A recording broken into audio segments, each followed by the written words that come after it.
Anyone who has an animal in their life is, the luckiest person on earth.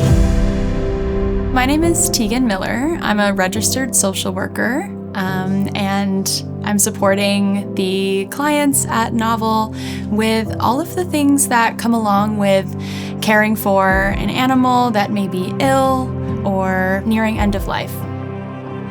The human-animal bond is special and unique. There's nothing like it in this world, and when you experience it, you understand. It's an unspoken connection that goes deeper than words. When we lose an animal, we don't just lose them. We lose so many connections and spaces that they bring us into, and that is also something that they give us. And it goes beyond their life here. A couple of years ago, we lost a dog, our Morkie Juno.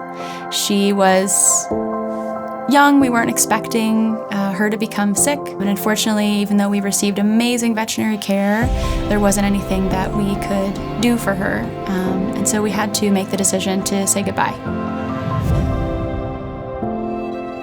I remember how meaningful it was to have one of the vet techs give us a card and really, let us know how much that the loss had impacted her and how much she understood what we were going through. All of the animals that I've had in my life, the ones that are still in my life and the ones that have shaped me so much as a person. That's what grief is all about. It's about learning how to live with loss, what the loss means for your life and who you are as a person.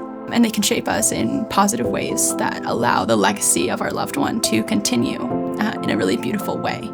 The bond isn't broken by death. We can always hold on to it in the ways that we continue to live because we had them in our lives. I've been through losses of companion animals in my life, and they really significantly shaped me and my family's story.